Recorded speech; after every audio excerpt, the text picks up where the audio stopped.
Sebentar saya angkat dulu. Halo, selamat siang. Halo Miss. Selamat siang. Iya, selamat siang Miss. Oke. Saya dengan Jangan menyebut ini. namanya Mbak, jangan menyebut nama. Saya siapapun, Oh, walaupun dalam keadaan apapun, karena Miss Yuni live secara langsung dan tidak langsung masuk di YouTube sama di Facebook, jadi saya tidak ingin setelah viral kalian minta take down. Oke. Ada yang bisa dibantu nih di sini kok sampean ingin menjelaskan sesuatu. Ada apa ini? Enggak, soalnya kan ini enggak semua yang kerja di Kamboja itu ilegal. Saya di sini sudah 20 tahun kerja di Kamboja, tapi baik-baik aja gitu loh. Oh, oke. Oke, berapa persen? 1%, 10%, atau 50% yang kerja di Kamboja itu nggak legal? Iya. Berapa persen? Makanya kurang lebih 30% lah. Banyak teman-teman saya yang ilegal. Yang legal atau ilegal? Ilegal juga banyak. Cuman kan yang ilegal itu dia nggak dikasih tahu alamatnya, perusahaan apa gitu, emang nggak dikasih tahu gitu loh. Oh ya, kayak yang meninggal tadi ya Mbak ya. Jadi itu Iya. pasti ilegal. Pasti itu udah pasti. Saya dengar tadi katanya di daerah Popet. Iya, kalau daerah Popet itu banyak di sana orang Indonesia. Itu kalau boleh tahu nih Mbak, soalnya kan Samen sudah telepon saya. Samen di Kamboja itu kerja sebagai apa? Oh, saya kerja di salon. Di salon?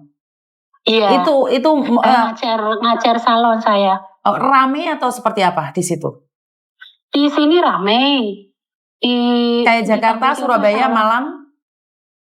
Kayak Surabaya, saya belum pernah ke Surabaya ya. Ramenya sih nggak segitu ramai di Indonesia ya, tapi dari saya datang sampai tahun ini gitu lebih ramai sekarang, soalnya saya kesini tahun 2021. Oke, 2021 sudah ada di sana. Iya. Itu udah masih biasa, masih kampung, masih gitu loh. Ya, dulu saya kerja di Singapura, bos saya buka di sini gitu loh. Jadi saya dioper ke sini gitu.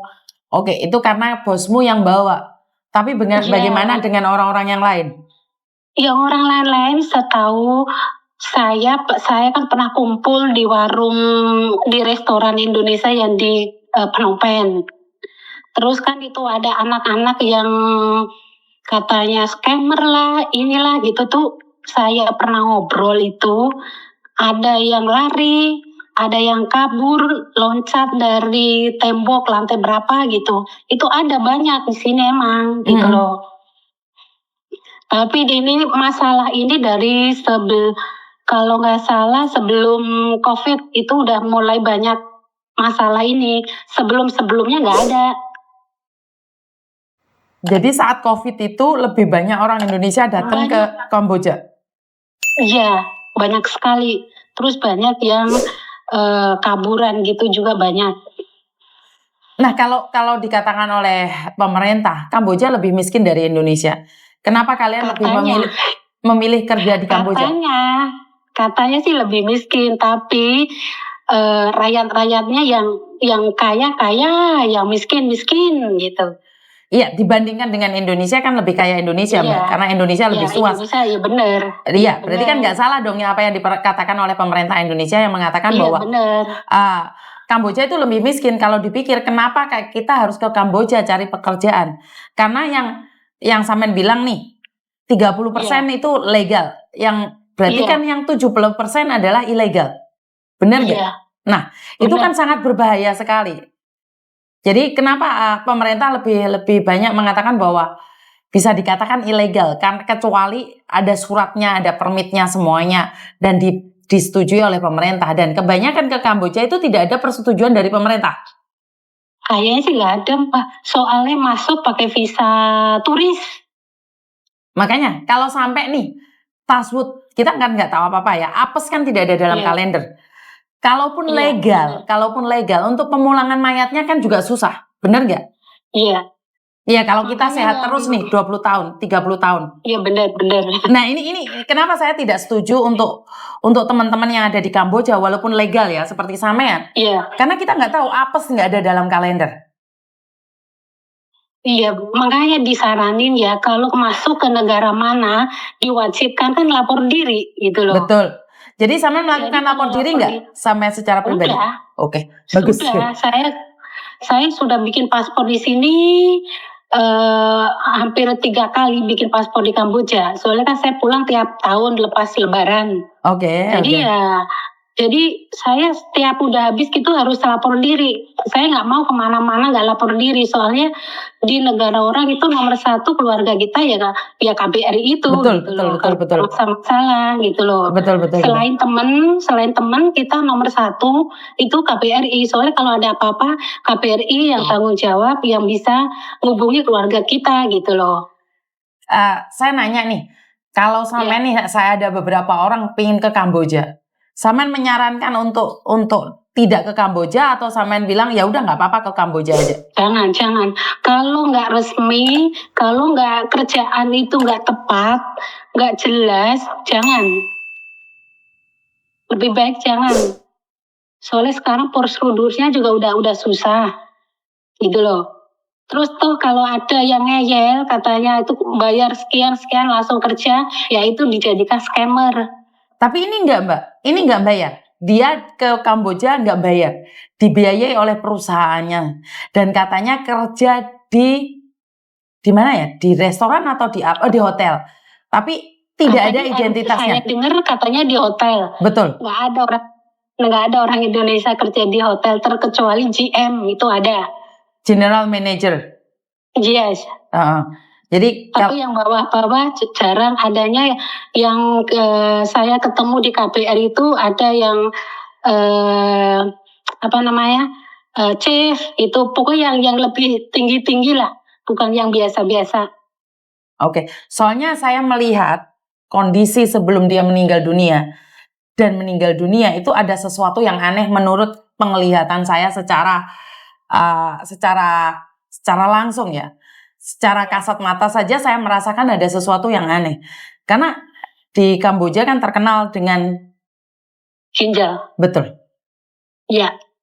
Saya takutnya begitu. Apalagi dimintain alamatnya nggak tahu. Betul. Itunya nggak tahu. Ya jadi itu kayak sih dia scammer. Oke. Jadi sampean sendiri tuh merasa bahwa itu juga scammer ya? Iya. Dan dia tidak bisa mendapatkan targetnya. Iya, soalnya tadi kalau dia tahu alamatnya, jadi saya bisa langsung telepon KBRI gitu loh. Saya bisa minta tolong gitu. Soalnya kalau dari luar susah masuk, soalnya kan saya kenal orang dalam, jadinya udah akrab karena saya sering datang kumpul-kumpul sama KBRI, mungkin lebih bisa dipercepat gitu kan. Cuma kan dia nggak bisa ngasih alamatnya di mana gitu. Alamat, paspor, apapun dia nggak ada Mbak. Bagaimana bisa mencari gitu loh. Makanya berarti setahu saya udah pernah ngomong sama yang scammer yang di sini yang dia melarikan diri tapi masih sehat. Itu setelah keluar dari Indonesia masuk di Kamboja itu paspor udah dipegang orang lain. Jadi mereka tidak bisa melakukan apapun aktivitas? Nggak bisa. Jadi kemana-mana orang yang pada lari itu makanya dia pulang pakai paspor yang 1 lembar itu. Surat sementara buat pengganti paspor? Iya, dia biar bisa pulang gitu loh. Di sini sekarang masih banyak. Masih diproses banyak di sini. Bulan lalu saya bikin paspor, saya temu masih banyak sekali yang scammer gitu, yang udah ditangani sama KBRI. Makanya kalau mau ke luar negeri atau ke Kamboja lah, kalau bisa itu lapor diri lah, lebih baik.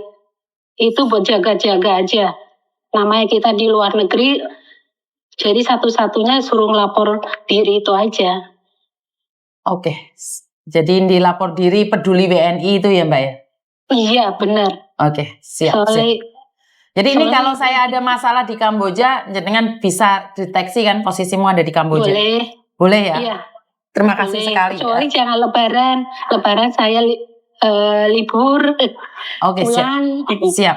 Iya. Soalnya kalau ada apa-apa tentang Kamboja, ada alamat jelas, saya pun bisa nyari kalau itu ada alamatnya. Siap. Waduh, saya seneng ini. Jenengan tadi lihat live saya ya? Saya tiap hari dengerin. Kalau saya lagi nggak sibuk, saya dengerin. Terima kasih sekali. Jadi saya lebih tahu tentang Kamboja. Jadi jika saya membutuhkan bantuan jenengan buat teman-teman yang di Kamboja, saya ucapkan banyak terima kasih karena kemarin ada